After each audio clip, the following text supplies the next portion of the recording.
On behalf of Tony's family, welcome everyone. My name is Paul Atherton, the celebrant with Lapine Funerals, joining you in today's service for Mr. Anthony James Murtagh, known to most of you as Tony. And as heavy as our hearts are today, we come to celebrate a great man's life, and we extend a warm welcome to all of those that are viewing today via today's live stream service. I invite those of you here today just to check your mobile phones to make sure they're all switched off to silent. And we pass on our heartfelt condolences to Diane, Dan, Lauren, and all of Tony's family at this difficult time of saying farewell. And they thank you all for your support in being here. It's just less than 2 years that we were gathered here for the funeral of Tony's father, Vern. And now Tony's passing sadly unites us again as family and friends.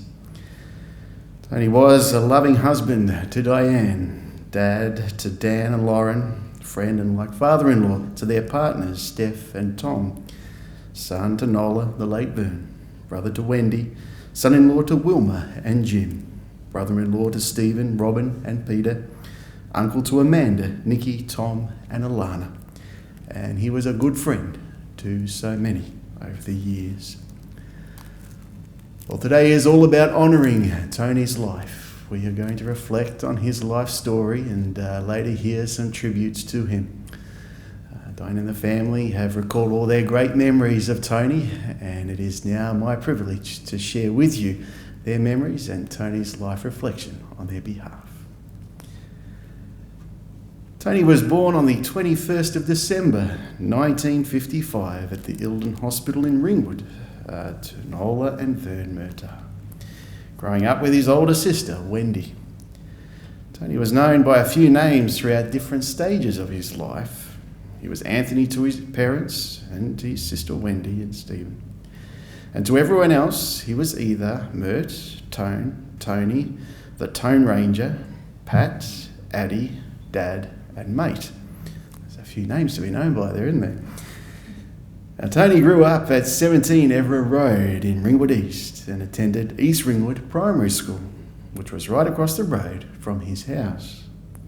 Tony's sister Wendy remembers the time they were playing in the bungalow in the backyard of Everett Road. Climbed into a big wardrobe. The next thing they knew, it fell over and smashed to pieces. Tony and Wendy managed to get out before it fell over, as they knew they'd be in trouble, and decided to run away. However, they got a bit hungry and came back soon after. As a 10-year-old, he would get Wendy to join him miming words of a song on his radiogram in his bedroom, while their friends stood outside the window, being the audience. As a young teenager, Tony would lock himself in his bedroom, practice calling the horse races. He always wanted to be a radio announcer for either sport or for music. Tony went on to Croydon West High School, now known as Maroondah Secondary College. And it was during the early high school years that he was introduced to music by one of his teachers that began a lifelong passion with music. Tony loved football as a child and teenager, continuing the passionate family tradition following the Hawthorn Football Club. His hero was Peter Hudson. Tony remembered going to the footy with his dad at Glenferrie Oval as a kid, watching the Hawks, standing on beer cans so he could see the crowd. As a teenager, Tony played football for Ringwood United. And when Tony was aged about 18 years, the family moved to 5 Sonia Street in Ringwood. Now, he spent a lot of time with a group of his mates. His old friend Peter recently shared memories of what their group of friends got up to. That included playing golf on Sunday mornings, footy trips away, trips to Bathurst, Sunday afternoons watching the football at Camberwell, riding their bikes at the end of AC Concourse at Croydon, which was all bush back then, drinking, then riding their bikes back home again. And of course, car surfing down the Eastern Freeway before it opened. Tony lived at Sonia Street for about 5 years before moving out and began renting with friends. He lived at Montgomery Street in Ringwood and Wenwood Street, Ringwood, and had many happy times and wild parties living with his mates. In the early 1980s, Thursday nights were spent at the Middle Hotel in Ferntree Gully, listening to live music with mates such as Mitch, Gilbo, Willow, Gossie, Pitt, Judy and Kathy. Bands included the Angels, Cold Chisel, Akadaka, Midnight Oil, Aussie Crawl, Skyhawks, Hush and other iconic bands. Tony began work in 1973. His first job was as a junior clerk with A&A in South Melbourne. The job was mainly boring office work, but once a week he would ride in the van with a workmate, driving and delivering pay packets to workers at other branches. That was always a highlight. His first pay was a mere $42.50 a week. Well, after 6 years, he decided to spread his wings. And in '79, began work at the Gas and Fuel as a teller, where people would come in and pay their gas bills. He was there for approximately 6 years when he got a new job within Gas and Fuel. Around 1985, he began working as a debt collector for Gas and Fuel. No more working in the city. His new job involved driving to people's houses, knocking on their door, asking them to pay their overdue gas bill. By the time Tony came to visit, the customers would already have had several overdue notices in the mail. There were lots of people doing that job all over Melbourne, but Tony had one of the highest success rates getting customers to pay their bills by always treating them with respect and compassion. And there were only about 3 dog bites over the years. That's a pretty good record. In 2003, Tony was retrenched from the Gas and Fuel. He then worked at the post office at Chirnside Park for a year or so. For a while, Tony and Diane considered buying their own post office. He was offered a job as a postie, and Tony thought it would be a great interim job while they thought more about buying a post office. It turns out he really enjoyed the freedom of being a postie and stayed with that job with Australia Post for 10 years. That's how he earned the nickname Pat, Postman Pat, from Alistair Clarkson at the Hawthorn Football Club a few years later. For many years, when Dan and Lauren were young, Tony worked a second job as a steward at Greyhound Racing at Hillsville. He worked part-time for quite a few years at the TAB. Dan was vivid memories as a child had accompanied Tony to his weekend afternoon shifts at the TAB in Collingwood. Tony would let the then 10-year-old Dan serve customers, take the bets, give the change. And Tony watched attentively as Dan learnt the ropes, taking credit for building Dan's math skills. Now, Tony retired from Australia Post in 2014. In 2015, he began volunteering with his beloved Hawthorn Football Club. He was happy to do anything that needed to be done. In the early days, he loved being on the field at training with the players and being the one to retrieve the balls that the players kicked. He would set up the cones on the oval, organise drink bottles for the players. He then began helping property departments at the club, where he was part of a small team who looked after everything the players needed for training and the games. After a couple of years of volunteering, he was put on the payroll. He loved doing what he did at the club, and in fact, he would have paid the club for the privilege of working there. His head would occasionally pop up in the background on TV during games. It was Tony running drinks out to players, carrying bags and jumpers. He got such a kick out of working there that the 12-year-old in him was excited every time he got to speak to a player. He made many good friends at the club, a group whom here today to pay their respects. Tony, Diane, Dan and Lauren were stunned and really touched on the Friday afternoon or night that he passed, that his phone pinged probably about 30 times with messages from players and workmates at the club, all passing on their best wishes to him, having found out that his health had deteriorated quickly. Diane and Dan and Lauren read every message to him. Each message reiterated how much he was respected and appreciated at the club. how his good work ethic, attitude had not gone unnoticed, and how everyone loved his friendly chats with him. He was very grateful to receive those messages. His phone rang at one stage. Diane answered it and handed the phone to Tony, who tentatively took the call, as he was not really feeling strong enough to talk to anyone. The call was from Sam Mitchell, one of the legends at Hawthorn, and Sam and Tony had a lovely chat for a few minutes. Sam is the last person that Tony spoke to on the phone.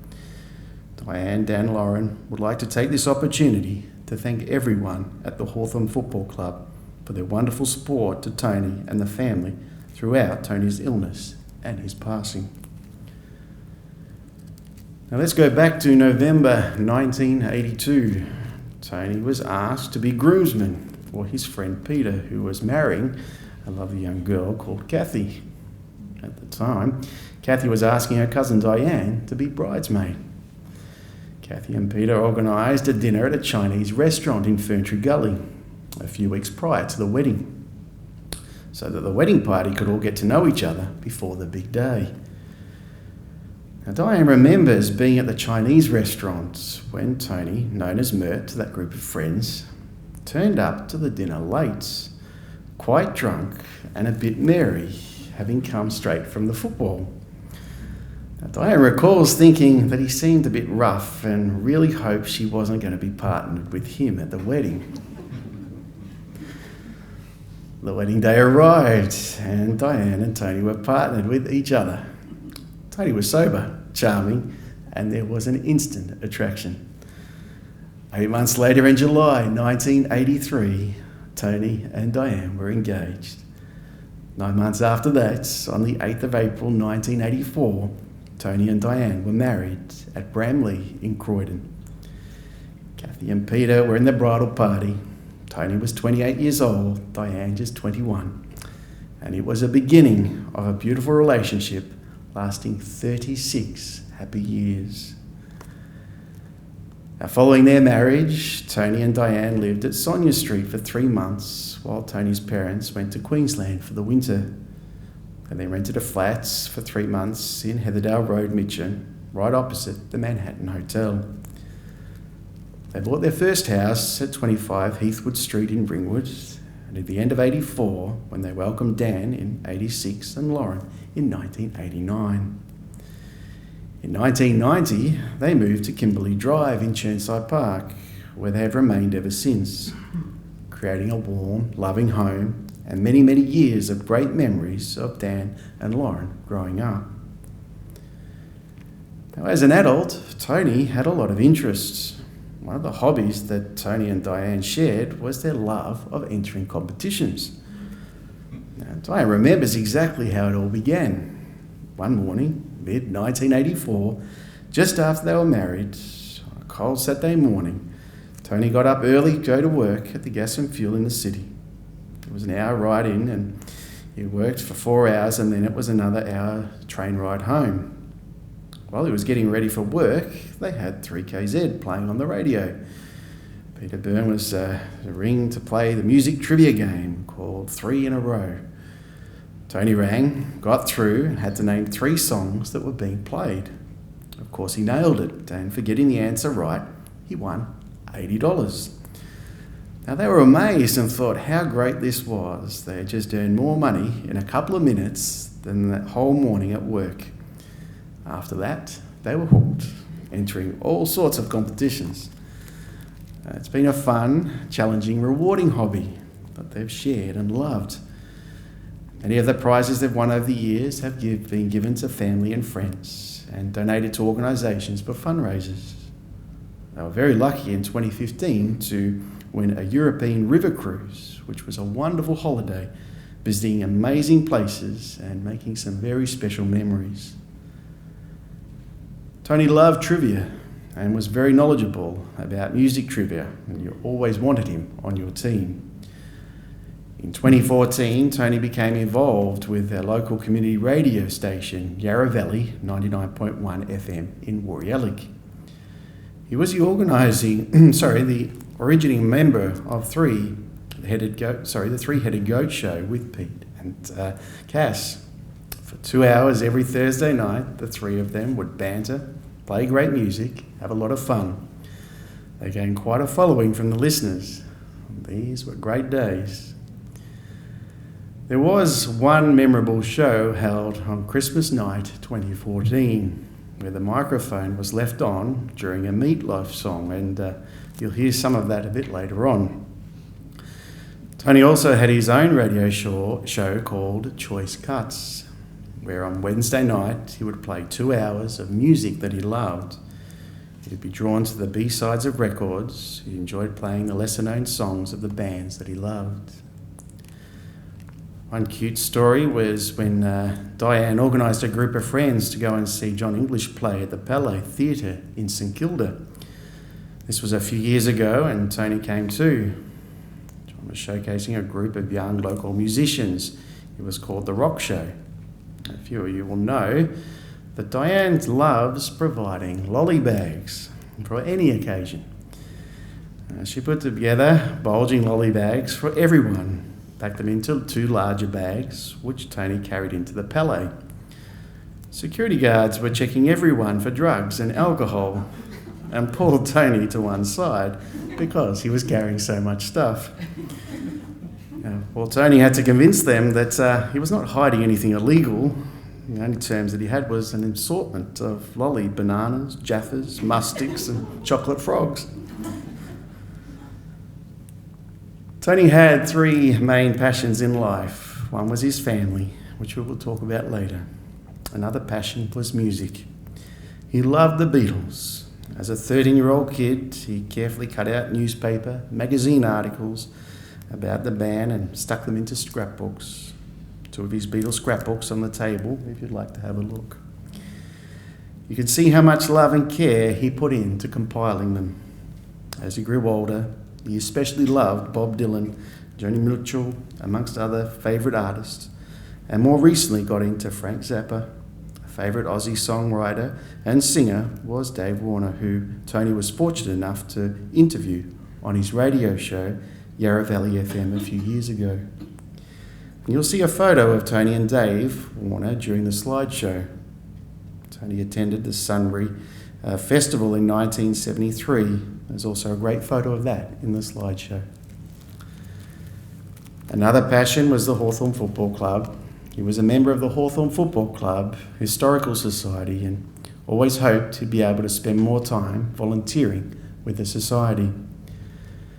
Tony collected a lot of Hawthorn memorabilia over the years and meticulously kept everything safe and in great condition. For him to finish his life being so heavily involved in the club is perfect. If he knew the players were all wearing black armbands to honour him in the game tomorrow night, he would be so chuffed, but he'd also be telling everyone not to make a fuss. Tony was a private and no-fuss man. He didn't want to tell a lot of people about his illness, as in the beginning, family thought he would be cured. His plan was just to soldier on, get better, move on, and not to worry about it in the meantime.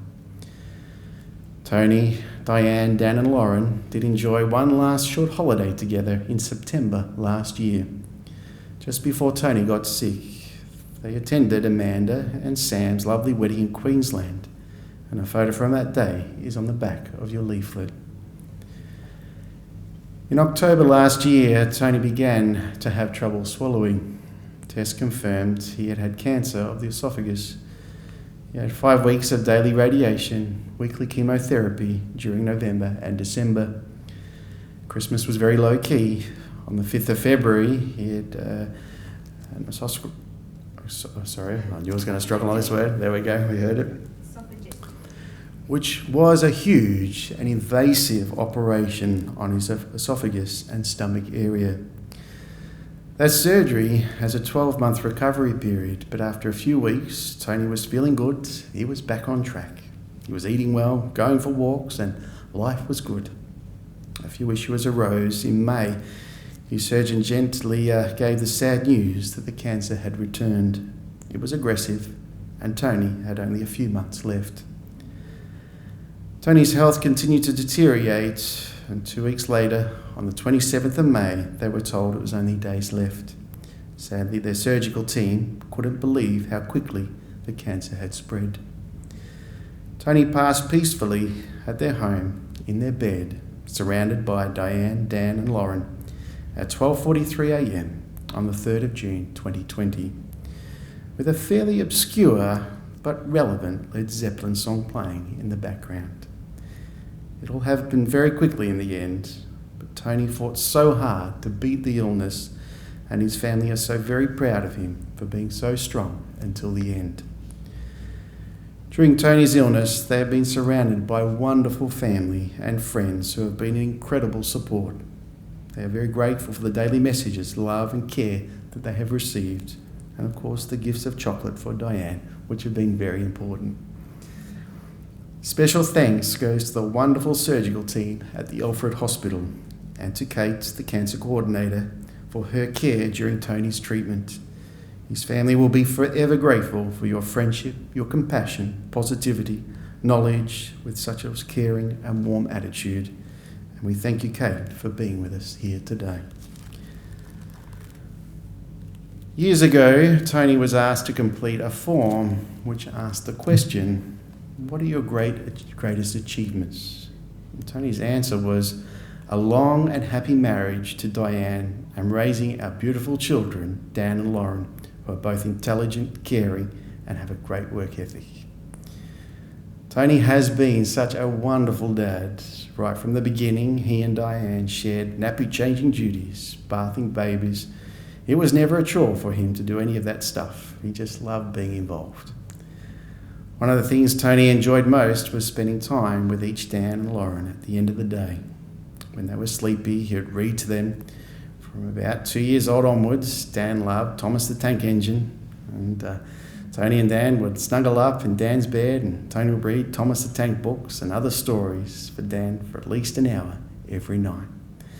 It'd be warm, cosy, and they'd both enjoy that time together. And when Lauren came along, Tony would do the same thing with her. They would read their favourite reading time together. Dan and Lauren grew up reading books and were sure of the love that reading came from those early days with their dad. Tony never missed a parent-teacher interview at school. He was always keen to know how his kids were progressing and would always attend those interviews. Tony's work always involved him starting early mornings, so he was home by 3 o'clock.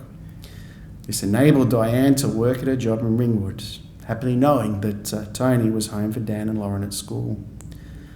Lauren was involved in many school activities and Tony would gladly do the taxiing around for aerobics, singing lessons, Irish dancing, school production rehearsals and acting lessons. Weekends were spent watching Dan doing Vic Kick at Churnside Footy Oval. In the winter, watching him play cricket during the summer. Life was busy in those days, but they wouldn't have had any other way. Tony was a bit of a legend around Churnside Park, walking Buffy, their beautiful Labrador and Cocker Spaniel. Tony trained her so well that he would take her for a 2-hour walk without a lead. He was a fantastic husband. Tony and Diane have always had a very strong love and respect for each other, always supporting and had so much fun together. They love the simple things in life, spending time together, doing normal everyday things. Following Tony's operation, they enjoyed a lovely long walk to help with Tony's recovery.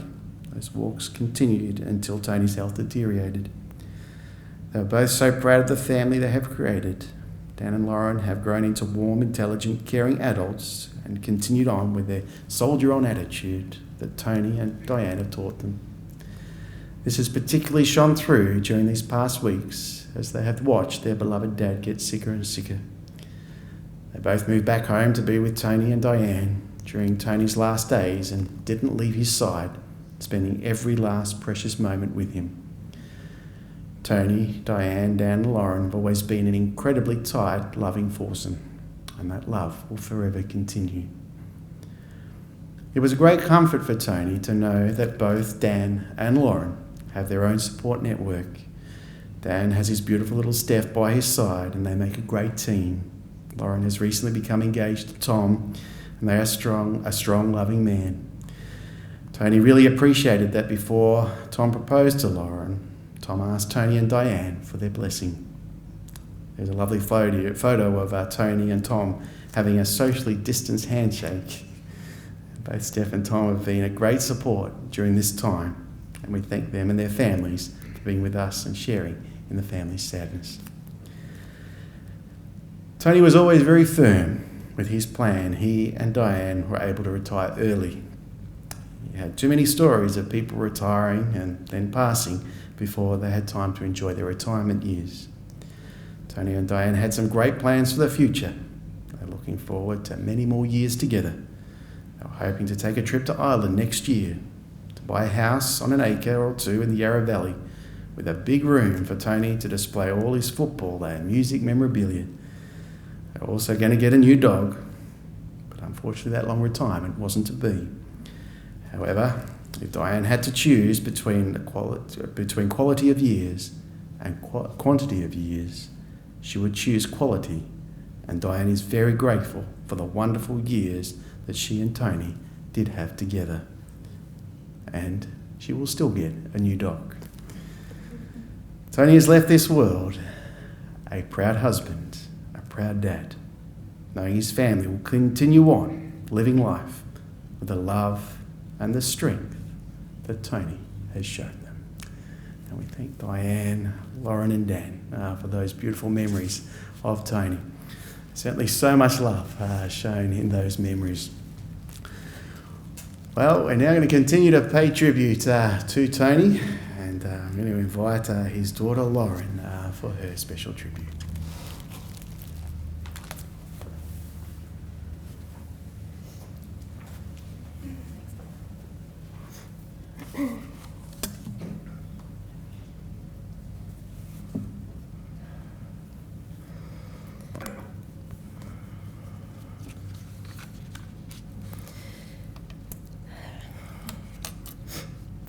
My beautiful dad. Addie, just a pre-warning if you're listening. Nothing that I'm about to say will be news to you. We were lucky enough to have time over your last week to sit and tell stories and reminisce, and to thank you for how you took care of our family. We were actually lucky enough to do that over the last 30 odd years, but we had that final week to share time with you and to begin to come to terms with you not being with us for much longer. Not that it makes it any easier now, but I think we're all peaceful in knowing that nothing was left unsaid. Dad, as soon as I could look up, I've looked up to you. One of my best memories with you is when I was little and you were sitting in your chair in the lounge room with arms outstretched for a hug. And when I got close enough to you, you'd grab me and tickle me until I was crying with laughter. My tummy would hurt. You'd let me escape to Mum, who was sitting nearby, and she'd hug me and soothe me and say that she'd protect me from you tickling me. And then as soon as I'd caught my breath, I'd run back over to you for a hug, knowing full well what I was getting myself into. And before long, crying with laughter again from the tickles. But we always had plenty of proper hugs too.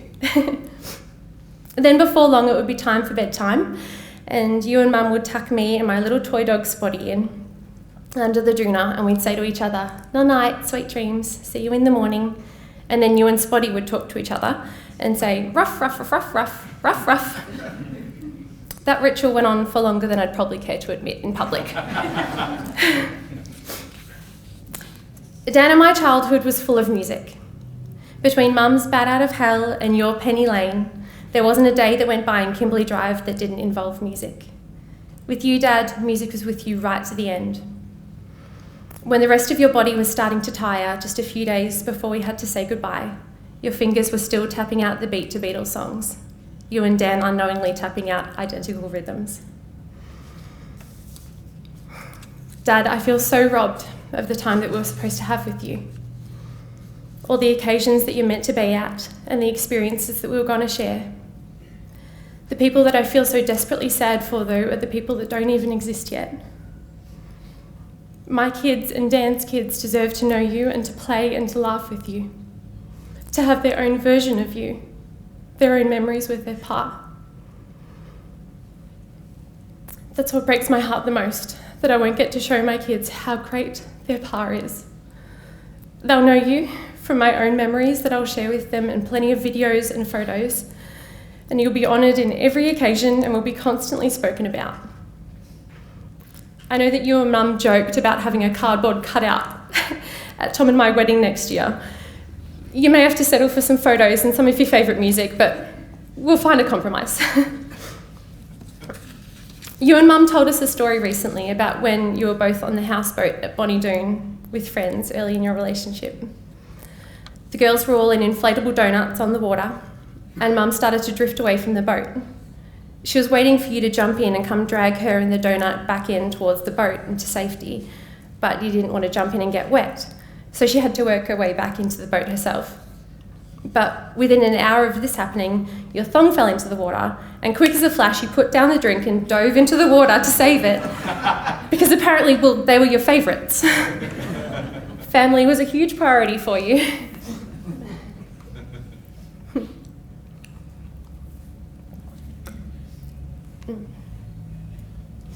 You and Mum have taught me so much.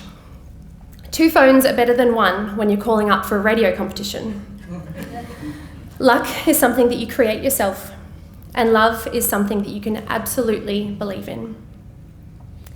Watching how you and Mum have dealt with the last 8 months, from finding out that you were sick to your final breaths, you have both been so incredibly strong, and it's been inspiring to watch. You've both taught me how deep love can run and that trust is everything. The love that Dan and I saw from both of you and how strong you've both been has raised the bar.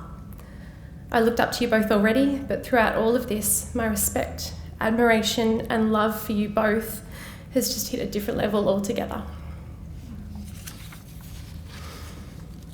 Just last week, you and Mum were telling Dan and I the story about how you two met, which we heard a little bit about earlier. When you got Mum's number at Kathy's wedding, when you were both in the bridal party, you said you tucked it into the pocket of your jacket that you'd borrowed. After returning the jacket, you realised that Mum's number was still in the pocket. Mum had been telling that part of the story, and you jumped in with genuine despair and said, "Oh, I was desperate to find it." You also let us in on a little secret about a photo that you tucked away in the back of your drawer in your bedroom for about 30 years. Only last week you admitted that you'd kept a photo of you and Mum from within the first few years of you being together. You asked Mum to go look for it, and so she went off to find this mystery photo. Coming back with a beautiful, natural photo of both of you, you said that Mum could be on the cover of any magazine in that photo, and said what a lucky boy you were. None of us had known about the photo, and of course, Mum got a little teary. Quite a bit teary.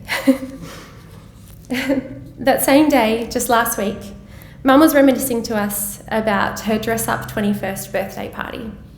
Being the music buff, you'd created the playlist on cassettes for the party. Everyone had a great time and danced the night away. As the end of the night drew nearer and most of the guests had gone home, you and Mum were still on the dance floor. By that stage, you'd had a few drinks and you were a little merry, and Mum remembers one song in particular playing next where you held her hands and danced with her, staring into her eyes, full of love and beer. That song was She's a Yum Yum. We've got it here to play for you. Just imagine young Mum and Dad dressed up as school kids dancing in the family home around 37 years ago.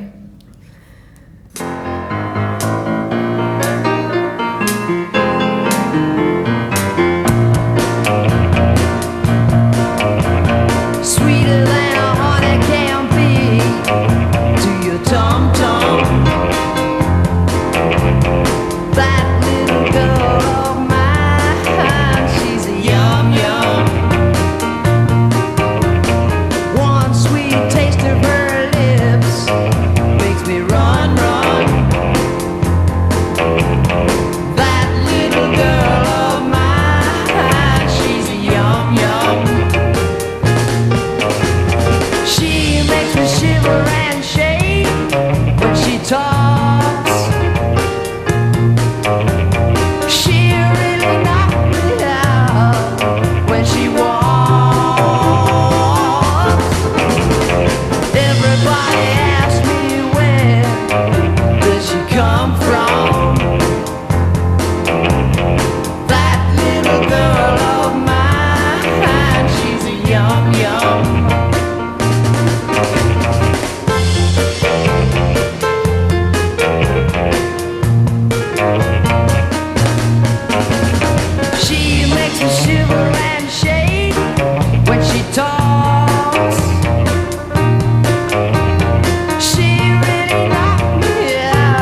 A special part of every show that I've been in has been learning the lines and running them with you and with Mum.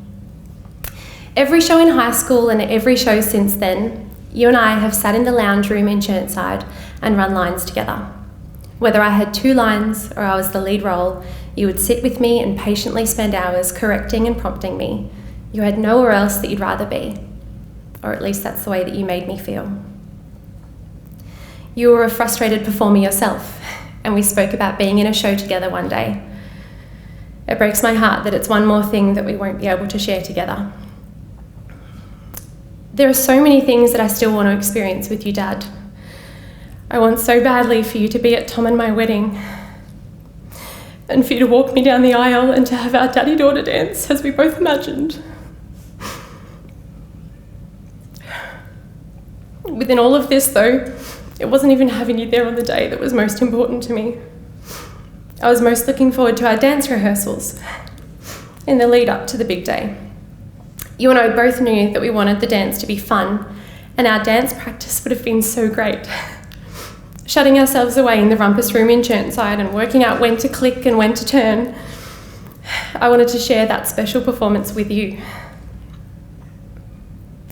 One of the many things that I did share with you, though, Dad, was a hug in particular that will stay with me forever. In that moment, needing more than anything to feel safe and protected, you held me for as long as I needed. I've never felt so safe as in that moment, in that hug. I've carried that feeling with me in the years since, and I will do so for the rest of my life. To put it in 25 words or less, as so many things were throughout your life with Mum, my Addie is warmth, resilience and strength, big tickles and big hugs. There's a dad-shaped hole in my heart now, but that hole is filled with nothing but love. Don't word count me on it, I reckon it's actually closer to 30, so just... All right, one last memory of you before I sit down. You were always super fit and mentioned in passing the other day about how you swam the Melbourne Cup. When I asked you what you meant, you told me that you'd swum 64 laps of an Olympic-sized pool, equaling 3.2 kilometres or 2 miles, which is the same length as the Melbourne Cup. You then threw in off the cuff, I did it twice actually. Nothing was impossible or too much to try for with you. And I'm so grateful that I will always have your voice in my head, spurring me on to reach for more from myself. In particular at Little Aths when I was around 12, I would love every second week because it was high jump week, whereas the alternate weeks were 1500 metre run weeks. Each fortnight you would encourage me and pretty much give me no choice, if I remember correctly, that I had to do this 1500 metre race. It was part of Little Aths and I'd committed to Little Aths and so therefore I should compete in it. The butterflies in my stomach would always be in full swing, but you would push me outside my comfort zone.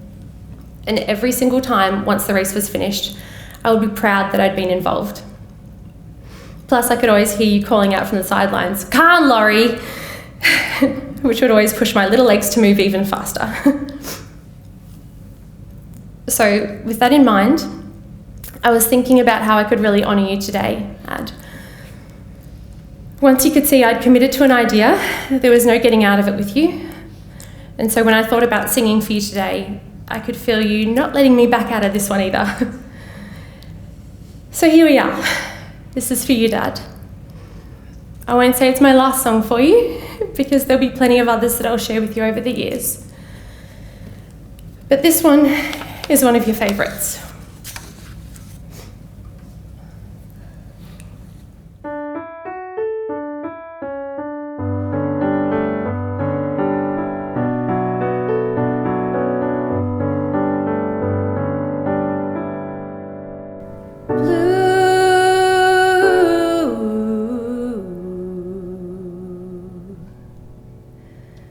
Songs are like tattoos, you know.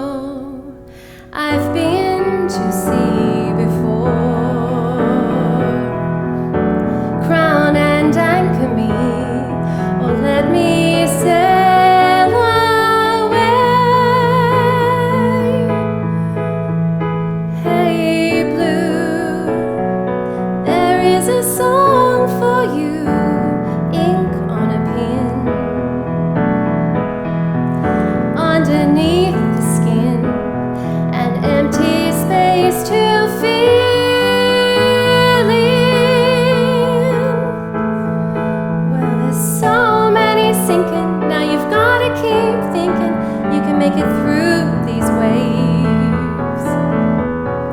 Acid, booze and ass, needles, guns and grass, lots of laughs. Lots of laughs.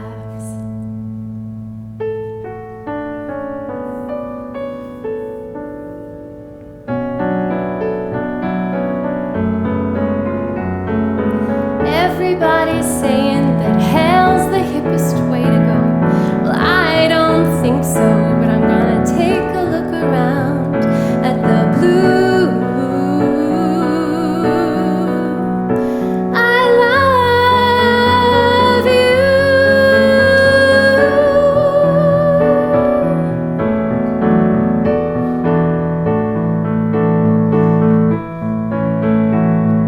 Hey, blue.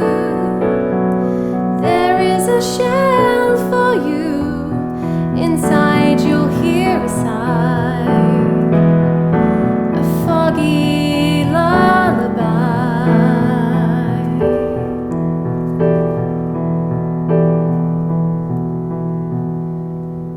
This is your song from me.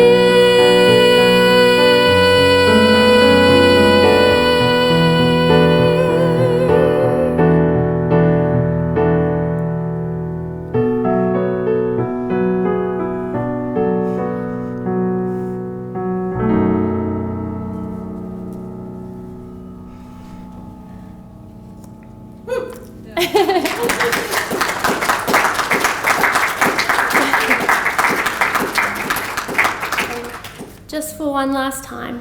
Night night, sweet dreams, see you in the morning. Ruff, ruff, ruff, ruff, ruff, ruff, ruff. Now I'd like to ask my brother Dan up to say a few words.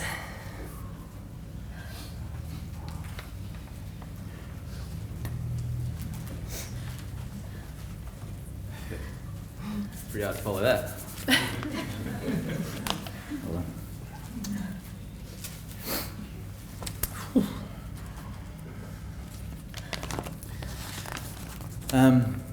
Being up here together, we just wanted to take this opportunity to thank everyone for coming out today. It's all pretty new to us, but we really appreciate the support from every single one of you. A special shout out to the guys in the car park who couldn't get in. Even Graham was peeking through the window there. We feel really horrible that we couldn't get everybody in, but just to come along anyway and show you support, we're really grateful. So the Hawthorn Footy Club, the guys are next door. They've just been incredible over the last couple of weeks. Last forever really, but especially the last couple of weeks. St Flowers put a notice in the paper, and as Paul said before, the players will be wearing black armbands tomorrow night for their game. And Dad will be absolutely horrified to be getting this much attention. A big thanks to Paul. The poor thing got an email from Mum a couple of days ago with about 16 pages of notes, and he's done a great job of putting everything together today. Most of all, both Lauren and I want to pay tribute to Mum, who's lived every second of Dad's illness over the last 8 months or so. Lauren touched on it. We knew they loved each other and they had a great relationship, but she's just been an absolute rock since October, knowing when to put a positive spin on things and hope for a bright outcome, but also knowing when to just fall in a heap and say, yeah, this is pretty shit. Both Lauren and I moved back home a couple of weeks ago to spend as much time as we could with Dad. In that time, we witnessed Mum being just absolutely superhuman. Just with the amount of love she had for Dad, it was really amazing to see. It was such an emotional build-up to when he died. It needed, just that moment needed to be perfect. We all worked really hard for it to happen, and because of Mum, it was. So we just want to say thank you for loving our Dad as much as you do. And Nick off.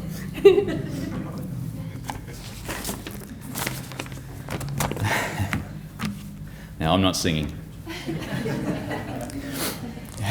Later. What a bunch of bullshit this is. I always knew I'd be up here one day for this, but not in 2020. I said to a couple of people before, it's actually been in a lot of ways it's been a pretty fun week. All we've been doing is thinking about Dad and planning this party for Dad. Recalling old stories and looking at old photos and learning new things about Dad, like that photo that Lauren pulled out before. As if we need a reason to celebrate for Dad. It's just a shame he's not here. We bonded mainly over music and footy. When I was 14, I took Dad to an Offspring concert, which was my very first concert. And the following week, he took me to a Bob Dylan concert. So it wasn't a bad way to start my music-going career. Dad taught me how to be okay with not being cool. As a teenager, I wanted to be different. I wanted to be punk rock. I wanted to like things that no one else did, and I wanted to dislike things that everyone else loved. Dad taught me the most punk rock thing you can do is to not care what anybody else thinks, and just like something if you like it. And Dad was that way with everything. He was just a fan of whatever he liked. He was never interested in being the biggest Beatles fan or the biggest Hawthorne fan. It wasn't about having the biggest record collection. He just liked whatever he liked and wanted to be involved where he could. One day we were in a music shop looking at records, and I would have been 13 or 14, and Stairway to Heaven came on the speakers. At the time I didn't know it that well, but I knew it was a really well-known song. So me being super cool, sort of scoffed, rolled my eyes and said, "Oh, jeez, do you have to listen to this again?" I'd probably heard it 3 times in my life or something by that stage. Dad got really angry. It's one of the best songs ever written. And then didn't talk to me in the car ride home. That was when I learnt that popular things can also be good, and vice versa. This is Dad's record collection, which was his pride and joy. Mum wanted me to point out that the David Cassidy records in there are hers, so that Dad didn't cop too much flack for that. Mysteriously, no one's taken credit for the Rolf Harris record. Don't know where that one came from. We went on to go and see plenty of bands live. We saw Black Sabbath, Roger Waters, Ringo Starr, Foo Fighters, White Stripes. We must have seen the Cat Empire half a dozen times, a couple of times with Missy. Paul touched on how much Mum and Dad love entering competitions. And back in the early 2000s, there was a competition on Triple J, the radio station, to win tickets to a private concert with the Foo Fighters. They were doing a live at the Wireless. There were only about 20 tickets in total. Dad managed to win 2 of them. We were rapt. So Dad took us up to Sydney to see the show. We were waiting sort of like in a reception area at ABC Studio in Sydney. We were told the show would start at 2:00 in the afternoon. So we had return flights booked for 6:00, plenty of time. 2:00 came and went, 3:00 came and went, and it was nearly 4:00. Obviously, knowing the flight was not too far away, we were both stressing. And Dad could feel I was a bit nervous, thinking, "Oh shit, he's going to pull me out of here, and we're going to have to go before we even see them." He turned around and just said, "Don't worry, Dan, we're sticking around. We'll get new flights if we have to." And that was just amazing. Literally, the minute that we got up, that they sort of ushered us into the studio where the band were playing, his phone pinged. It was a text from the airline to say that the flight had been delayed and we would make it in plenty of time anyway. But he was prepared to get new flights if needed. Next page. Been doing a lot of thinking about Dad over the last week or two, and I never really realised, but he had a whole bunch of unwritten rules that he lived by. He was really strong on all of them, except the more I thought about it, I realised that he broke every single one of those rules. Rule: anything English is better than anything American. Music, movies, TV, comedy, didn't matter. He would easily dismiss American stuff without even looking at it, just was not interested. Music made sense. There was the Beatles, Stones, Led Zeppelin, Black Sabbath, Deep Purple, Pink Floyd. America didn't stand a chance. But it was a surprise to learn his favourite song of all time was by the American singer Carole King. The song is It Might As Well Rain Until September, which we'll hear later. TV's the same. Monty Python, Fawlty Towers, as good as they are. Favourite shows, Breaking Bad and The Sopranos, American. Rule: religions and superstitions are dumb. I don't know if anyone will be surprised to learn that Dad isn't totally religious. He had an excellent skill where if a conversation turned to somebody talking about their faith, 98% of the time he would be able to wangle his way out of there in about 3 seconds flat. The other 2%, you might catch him in a bit of a combative mood, and that was always fun to grab a beer, sit back and watch how awkward he could make that conversation. Superstitions are the same, so lucky socks or things like that, Dad just wasn't interested. But he loves collecting footy records, and only from games that Hawthorn win, which is fine. The irony in that though is that he won't buy them before the game, because that will be jinxing us, and then we'll go on to lose inevitably. So the guys that sell the footy records, they're there for probably 3 hours before the game, and right up till half time often. But if you're trying to get a footy record at the end of the game, there's nowhere to get them. So after a win, it didn't matter if we were at the MCG, at Etihad, Adelaide Oval, down in Tassie, you'd get him. He'd be running around the back of the pleb seats, knocking on the glass at the front of the corporate boxes, where they get a stack of them at the start of the day, and he'd say, "Oh, do you mind? Can you chuck us a footy record? My son really wants one." He'd throw me under the bus, and it was fun when I was 6. Not so much at 33. Going to the footy with Dad was an education. He would yell and scream and barrack as loud and as hard as any bogan I've ever seen. But he did have 2 rules.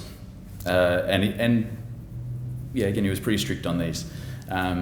He'd be super loud, but no swearing at the footy, no swearing, and never have a crack at other supporters. So yell at the players, yell at the other team's players, yell at the umpires, it's all fair game, but never at the other crowd. And it sounds a bit noble, sort of like there might be kids nearby and that sort of stuff, that he didn't really care about that. They wouldn't kick you out if you weren't swearing and you weren't getting in fights. So you could do whatever you wanted and they wouldn't kick you out. So the exception to that, no swearing and no having a crack at the other crowd. The exception was unless you really feel like it. we would often cause people to lose their cool a bit at the footy, but we never got in an actual fight or anything. A couple of times we came close, but it was just more about the verbal. It was if we could rev people up, that was the fun of it. Dad had to tone it down a little bit the last few years when he got involved at Hawthorn. There wasn't really any room for acting like a dickhead when you're representing the club. And he loved working there. He absolutely loved working at Hawthorn.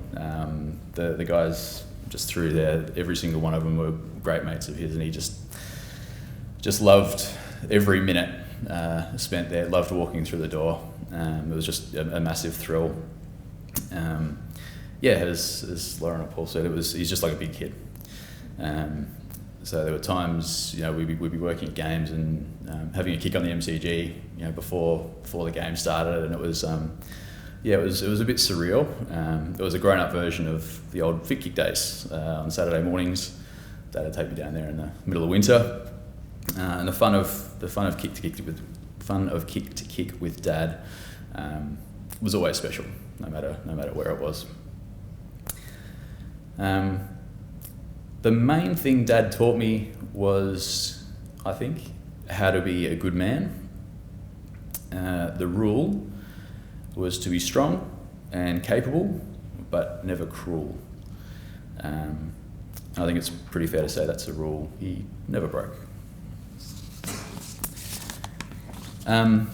Lauren talked before about how tight we are as a foursome. But we all kind of have our own interests, and it's pretty rare for us all to love the same thing and for those interests to overlap. About 5 or 6 years ago, we did find a common love, an Australian singer, actually, that we all really got into. He managed to combine Lauren's love of musical theatre, my love of rock and roll, Mum's love of the clever use of the English language, and Dad's love of hating on religion. The singer's Tim Minchin, and he's got a song called White Wine in the Sun, which is basically our family anthem. Back on Christmas Day a few years ago in 2017, it was the first Christmas we had at Lauren's new place at the time, in Murtagh. Fair chunk of you were there that day. It was an amazing day, really just a really nice, relaxing Christmas day, exactly as you like it. We ate too much, drank too much, standard. Dad's parents were there, Grandma and Grandpa. At the time, we had a feeling that it might be the last Christmas day that they both made it to. It turned out to be right. Grandpa passed about 6 months later. But for that day, it was perfect. And after everyone had left, I don't know, maybe 6 o'clock, 7 o'clock, there was just the four of us sitting around the table in the backyard. We were playing Christmas songs, but not like carols, like the good ones, How to Make Gravy and that sort of stuff. Up next on the playlist was White Wine in the Sun.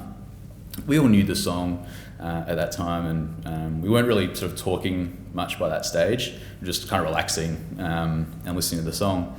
And Dad started crying. I didn't know what the hell was going on, but after a bit he just said how happy he was and how proud he was of us all. I'd never seen him cry before, even after losing a grand final. This was the first time I'd ever seen him cry, and I'd never seen him drop that emotional barrier before, and it was inspiring. And I think, ironically, that was probably the strongest thing I've ever seen him do.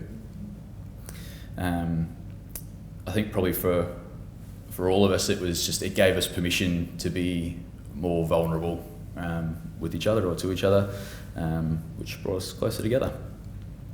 We had a group hug during that song for about 5 minutes, and we all kind of felt how special that was. I can't explain it. It was something. Kind of everything aligned. That time was just, that 5 minutes was unreal. So I had a group hug, and everything was right for that 5 minutes.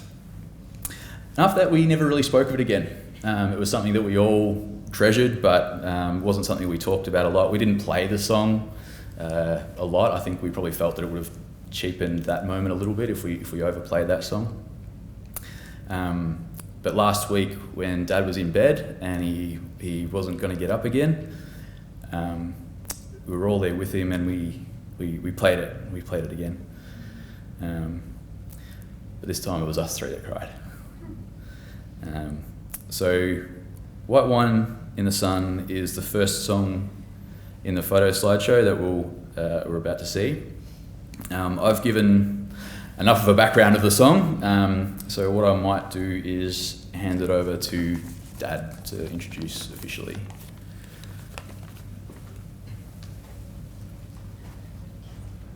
Well done. Yes, and we'll see you later. And we've got a finishing up with a Tim Minchin song called White Wine in the Sun. It's a Christmassy song, and you want to listen to the lyrics. It's quite good. He's not a religious man, but he does enjoy his Christmas, and it's a quite a moving song and very, very good. I'd like to dedicate it to my son Dan and my daughter Lauren, and just enjoy. Here we go. Yeah, see you later. See you next week. Night.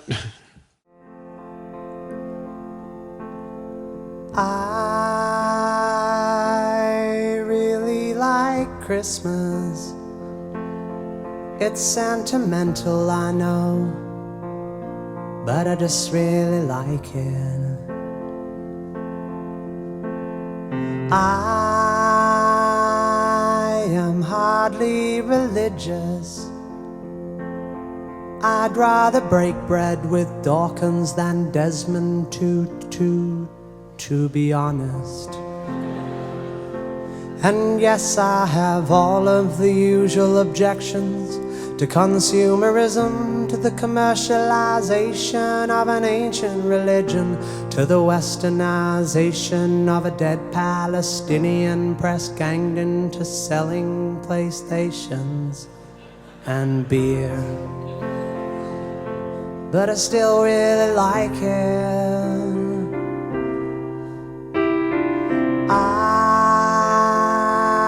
I'm looking forward to Christmas, though I'm not expecting a visit from Jesus. I'll be seeing my dad, my brother and sisters, my gran and my mum. They'll be drinking white wine in the sun. I'll be seeing my dad, my brother and sisters, my gran and my mum. They'll be drinking white wine in the sun.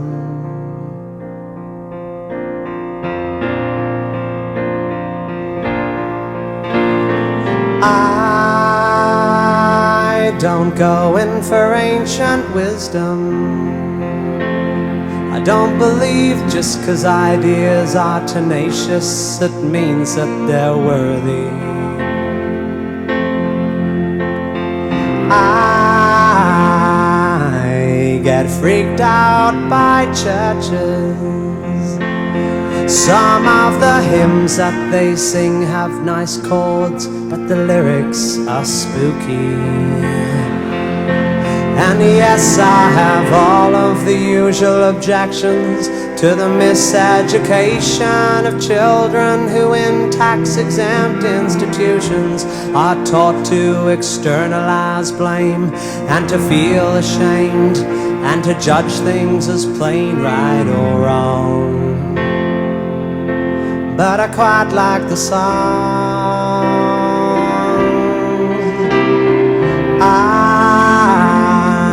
I'm not expecting big presents.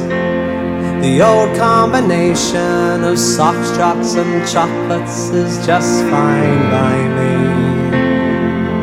'Cause I'll be seeing my dad, my brother and sisters, my gran and my mum. They'll be drinking white wine in the sun. I'll be seeing my dad, my brother and sisters, my gran and my mum. They'll be drinking white wine wine in the sun.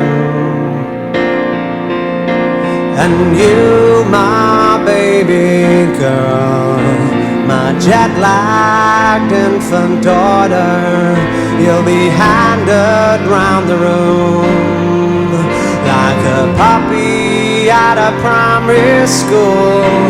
And you won't understand, but you will learn someday that wherever you are and whatever you face, these are the people who make you feel safe in this world. My sweet blue-eyed girl. And if my baby girl, when you're 21 or 31 and Christmas comes around and you find yourself 9,000 miles from home, you'll know whatever comes. Your brothers and sisters and me and your mom will be waiting for you in the sun whenever you come. Your brothers and sisters, your aunts and your uncles, your grandparents, cousins, and me and your mom will be waiting for you in the sun, drinking white wine in the sun. Darling, when Christmas comes, we'll be waiting for you in the sun, drinking white wine in the sun, waiting for you in the sun, waiting for you.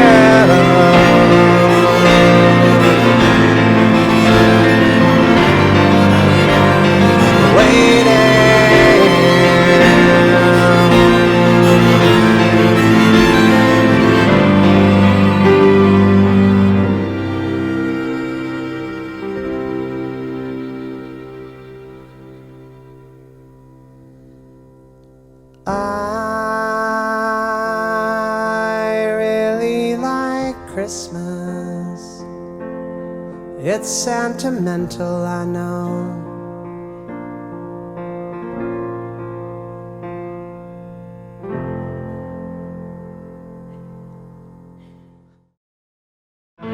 What should I write?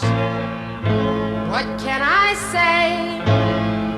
How can I tell you how much I miss you? The weather here has been as nice as it can be, although it doesn't really matter much to me.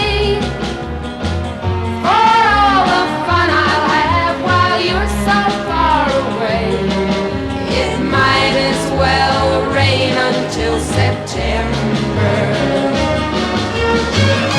I don't need sunny skies for things I have to do, 'cause I stay home the whole day long and think of you.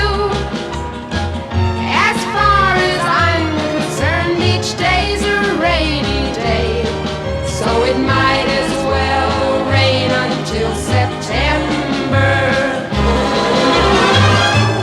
Friends look forward to their picnics on the beach. Yes, everybody loves the summertime. Oh, but you know, darling, while your arms are out of reach, the summer isn't any friend of mine. It doesn't matter whether skies are gray or blue. It's raining in my heart 'cause I can't be with you. I'm only living for the day you're home to stay, so it might as well rain until September.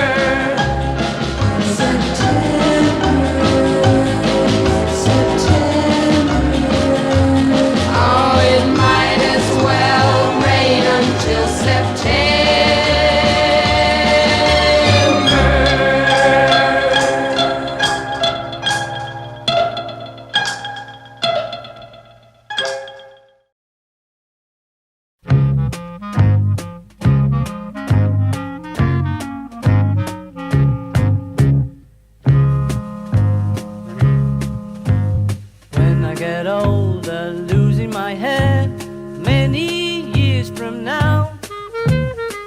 you still be sending me a Valentine?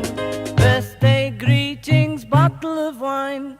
If I'd been out till 2:45, would you lock the door? Will you still need me? Will you still feed me when I'm 64?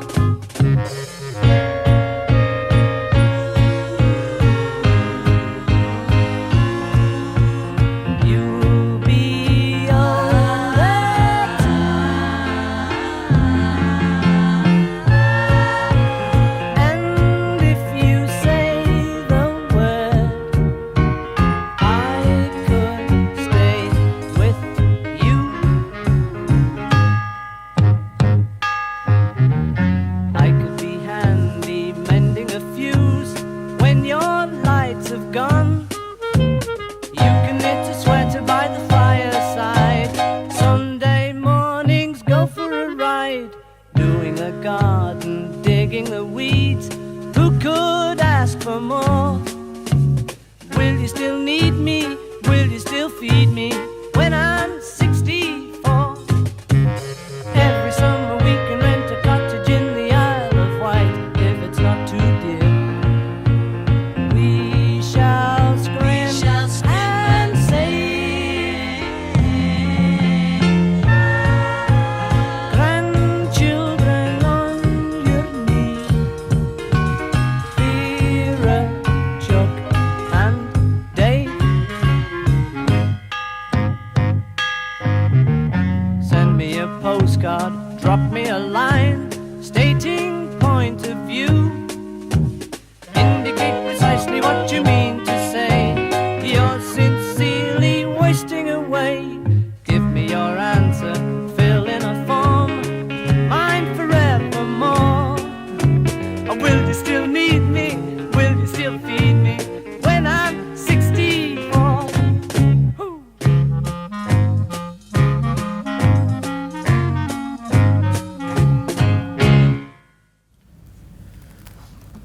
So many great memories there, Tony, that certainly bring a smile to all of your faces. And I invite you all to please put your hands together to both Lauren and Dan, two incredible people, and it's a great tribute to them.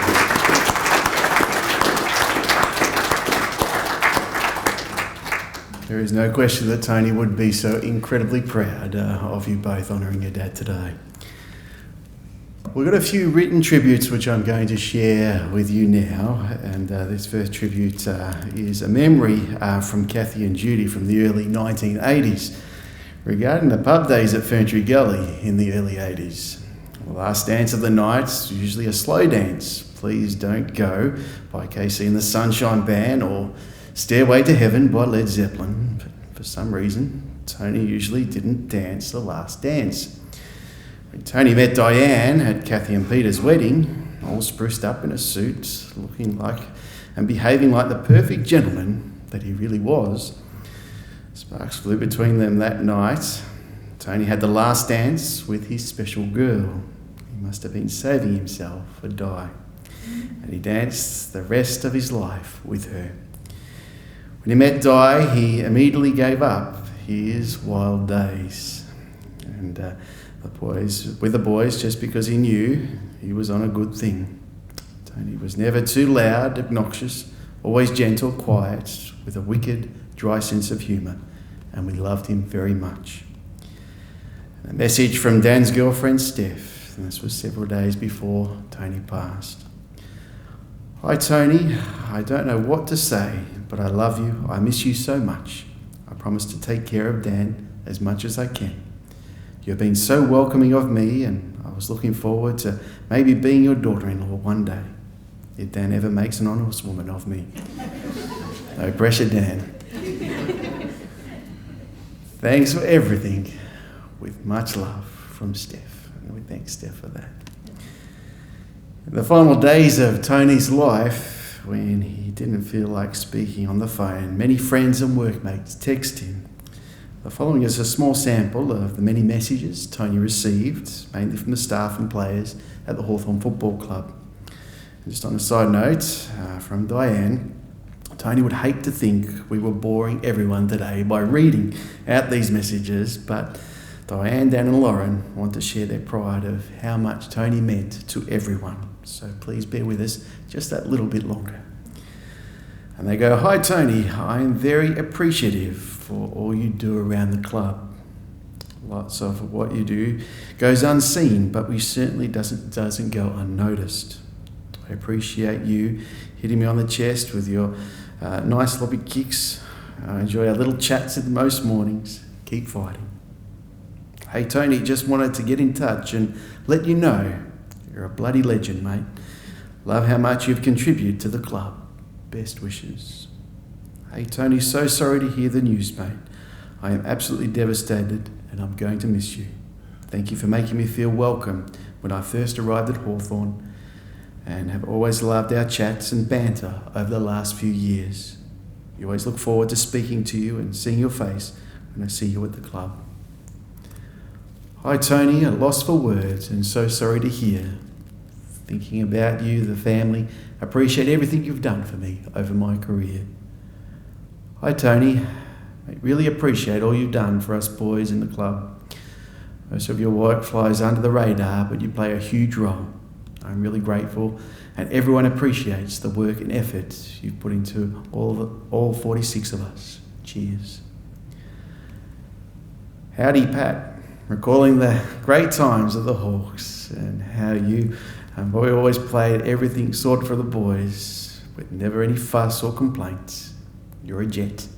Thanks for all your help over the journey from all of us here at the Hawks.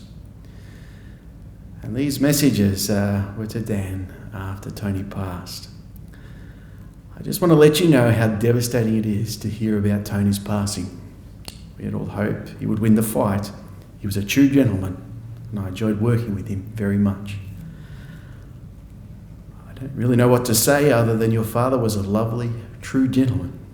You must feel very proud to be the son of such an interesting, larger-in-life, truly good man who was well loved by many, many people.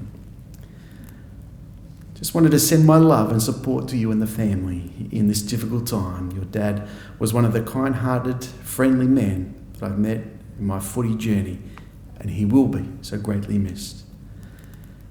Your dad was an amazing person in the club, who certainly won't be the same without you. We'll keep you in our thoughts and prayers. He was such a good man, and I'm sure he was so proud of his legacy from a family perspective. But it's Tony and people like him that make Hawthorn such a great place to work. You should be proud of his impact of those that he worked with. It's been such a treat to share these stories of how kind your dad was and how lucky we were to work with him. You can't put a price on having such nice people in a workplace environment such as Tony. The club are the lucky ones to have you both, and I hope you feel the love and support coming your way. And they're just a few of those beautiful messages that have been sent to the family, and we thank them and the many more that have sent them in during this time of support. Well, we've just got a few more tributes, so bear with us. We've got two brief tributes now, and the first tribute I invite Mark Scurry, a long-time friend, forward.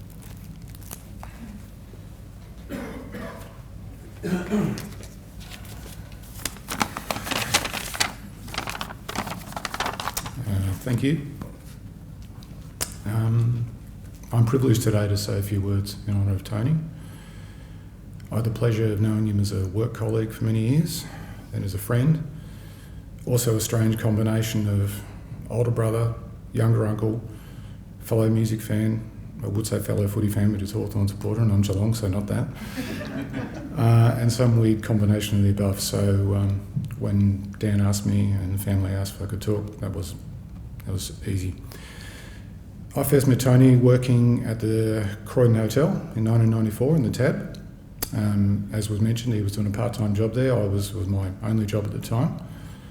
We had a lot of fun watching the people that would come into the pub on a Saturday and different nights during the week.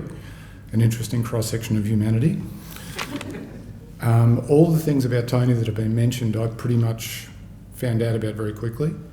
I felt like I'd known him for years within weeks. Very easy to get along with. We bonded pretty quickly over music, which was great. He liked the stuff I did, which was rare because I didn't meet many people that did. I was very impressed that he had not only the White Album and Quadrophenia on vinyl like I did, he had 2 copies of each because he'd worn them out. That was a pretty impressive dedication. About the competitions, that surfaced early because I found out he'd just been to England on a Beatles holiday. And being the caring husband that he is, he took Pete, his brother-in-law. His trivia, that popped up. We had an old journalist, Jeff, who used to walk everywhere. And his favourite pastime was walking up to us after we'd finished work on a Saturday, and he'd lean in closely, sorry about that, and he'd whisper in a year to Tony, and he had to come up with a Melbourne Cup winner, like that. And I can't remember him ever getting it wrong either. So that was pretty cool. At the time, of course, once I got to know Tony a bit better and Di, there were 2, at the time, young children, Dan and Lauren. So it's been a great pleasure and privilege to get to know the family and to see what a good job they've done of raising them. To see them as adults still is a bit unnerving to me, but there you go. Some of my memories are here and there. One that was mentioned about his love of Dave Warner. I remember he did his first concert in many years in Melbourne, and Tony rang me and basically needed, I think, just an upright body to go with. I don't think he was fussed too. And it was one of the happiest nights I've ever seen him when he ignored me. He basically was just in the middle of the room singing along at the top of his lungs with a beer in hand, and I always remember that, and he got to talk to him afterwards. That was a great night. He had a very, as again has been touched on, he did have a sense of humour and a very dry wit, which didn't come out all the time, but when he did it, had good timing. Once I'd settled down and got married to Jen, and our daughter Charlotte was a toddler, we went over for dinner one night, and as many people will know, there's a few ceramic pigs around the house. And Charlotte, being a toddler and arms and legs and whatever, she managed to swat one off and it shattered. And Tony didn't change facial expression, didn't miss a beat, and he said, "That's okay, there's plenty more, she can keep going." It was just... I didn't think of that until now, but the competitions, yes, not only the Beatles trip, I rang him one year when Geelong were in the grand final, and if he was going to watch it, he was. He was going to watch it on his new TV, a really big one, that he'd won on a competition. So I was like, some things never changed. It's been good as I've gotten older and hopefully got a bit wiser and become a father myself. I pretty much know now if I needed guidance on how to be a good dad and what kind of kids I want to raise. I just look at what Tony did with Dan and Lauren. If I could be anywhere near as good a dad as he was, I'll be very, very grateful. So all in all, really going to miss him. I can't remember his mood or manner ever changing. I couldn't talk to him for 6 months and the same conversation would pick up straight away. There was no drama, as Dan said, zero fuss about anything. Yes, this is where it gets a bit difficult, so it hasn't sunk in, so we're just going to offer our condolences to Di and Lauren and Dan and the extended family. And Pete, I think it's your turn, mate.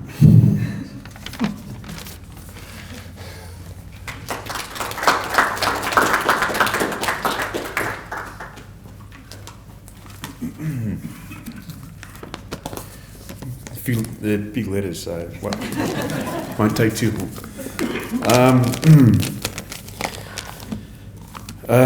So here we are. Last night on the way home to King Lake, I pulled over in the bush, found a tree in the sunset, and I just sat there and had a quiet can and wrote down some stuff for Tony. So I just saw write them down, a bit of black texture. Firstly, Diane, Dan, Lauren, you guys are amazing. The Murtagh family, the love, the strength is just beyond anything. It's amazing. And we love you very, very much indeed. Very much. Tony, a few things I'm going to mention here have actually been said, but I'll just brush over them anyway. Tony Murtagh, the man, the Tone, Murph, and the Tone Ranger, of course, which I nicknamed him on the radio show. Because he started off as the Tone, and I said, no, he's the Tone Ranger. Because he goes across the sunset there with his records under his arm. He's the man. So he's the Tone Ranger. the original co-founder of The Goat Show at Yarra Valley FM. And my God, when he started, he was an absolute natural. Tony just, I think it was at a rough time in his life, and he got that into his life, and he took it on board and he loved it. It was the best thing. That phrase, to know him is to love him, that's Tony Murtagh, because everyone loves Tony Murtagh, as you do. I don't think Tony ever realised the calming, cool effect when he was around people that he had on them. He was just so cool and just so humble. Everything was just so good. A trait owned by very, very few, except maybe Fonzie.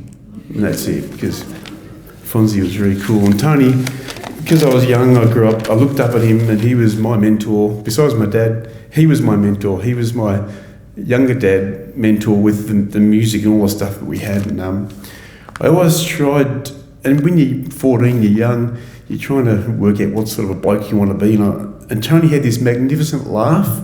He used to use his laugh. And I remember being in the bathroom by myself trying to do it. I'm there like, no, I just can't pull it off. I can't do it.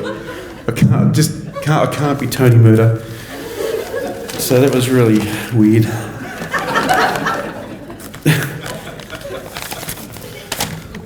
Tony wasn't a religious man, as we all know, but I can tell you right now, God looking down, if there was a pin-up bloke or a blueprint of a human being, of a man, that was Tony Murtagh. So regardless of everything, even though he wasn't a religious man, he was it himself, and he was living it and proving it, because that was him. And it just shows with his... he was a selfless man, he was honest, everything, all the values, and he's one life of his life, Diane, till the end. Yeah. God, that's annoying. Sorry. I won't be long. In the 70s, Tony was a tear-about bloke. The Aussie bloke, the guy, Paul Hogan, maybe just an absolute Aussie legend. The Sunbury Rock concert, I used to sit there and have a beer with him, when I was 15. I think my voice had been broken. We're having a beer together. Oh, thanks, And we're having a beer, and I used to just sit there and just look at him and we'd talk about, he'd tell me about Sunbury, and it was my life. I just wanted to be old and have stories like he's got. And then Diane met him. And she tamed him. She tamed the wild beast. Is it possible for two to go? Just a couple of quick stories.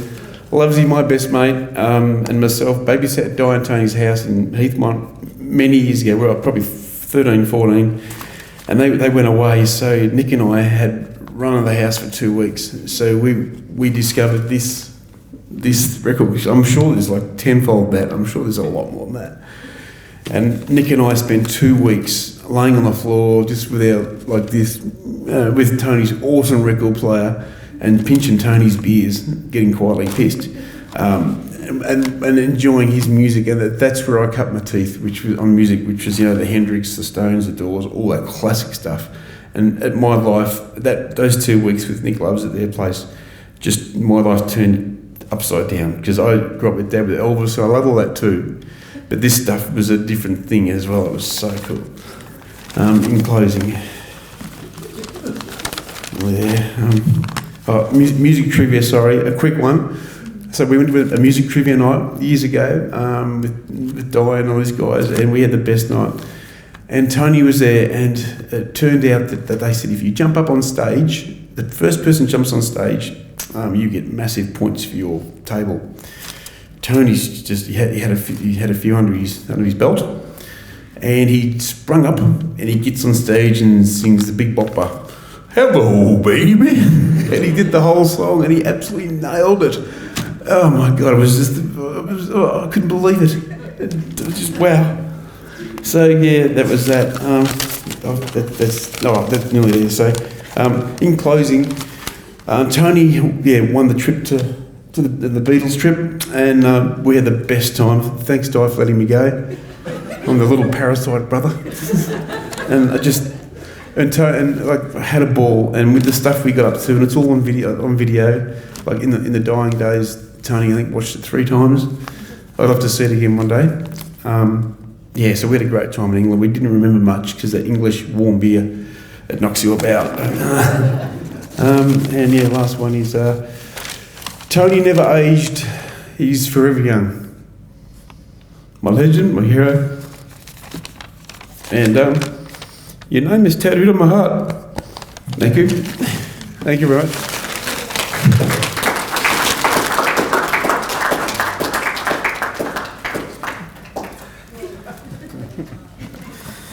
Well done to Mark and well done to Peter. We thank him. What a perfect way to conclude today's tributes with those great memories.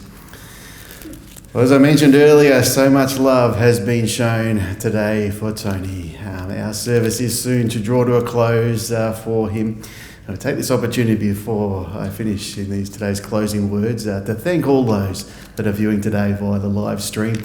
Your love and support of the family is felt today and everyone's presence here. Well, Tony was a kind-hearted, generous man, so welcoming he would do anything to help you. We admire Tony's humble approach to life, a man that never wanted any fuss, but he got plenty today. He was such a lovable man, always respectful of others, a man never to judge.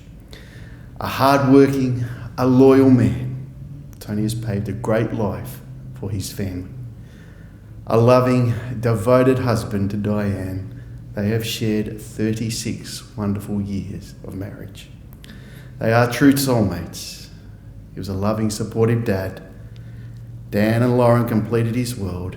He was so proud of them both, and may he continue to be a guiding presence in all of his family's lives. Tony was a good man. He was loved by you all. He will be so greatly missed. Tony, we thank you for the life that you have lived, and we will be forever grateful for all the good times that have been shared. And may Tony's legacy be his wonderful family, the lives that have been enriched by having known him. And may you all have peace in your hearts in knowing Tony is now at peace, reunited with his beloved Buffy, all his loved ones that have gone before him. And may his journey continue on in the lives of you all. So we say our farewell, Tony. We know you're now resting peacefully. And to finish off, we're now going to hear just a couple of minutes of fun from the Goat Show from a few Christmases ago we mentioned earlier. So we'll sit and bring a smile to your faces. Oh, we're going to do this though. Oh, here we go. We're still on, guys. Well, I remember Yeah, go on, sing. I know yesterday. Walking by the lake and there was another car inside. Turn it off, quick.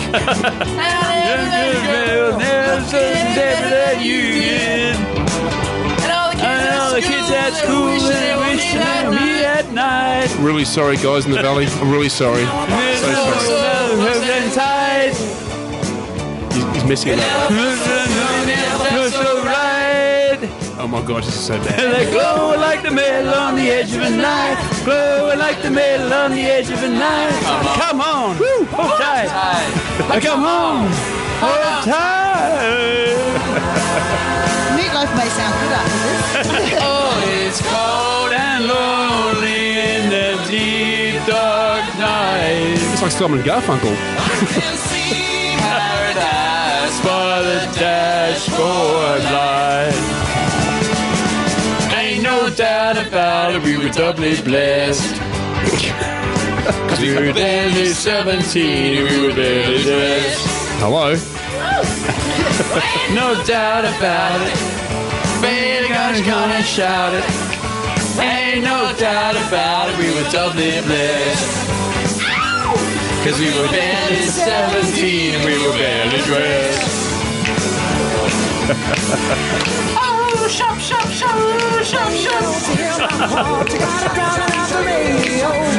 Di, go.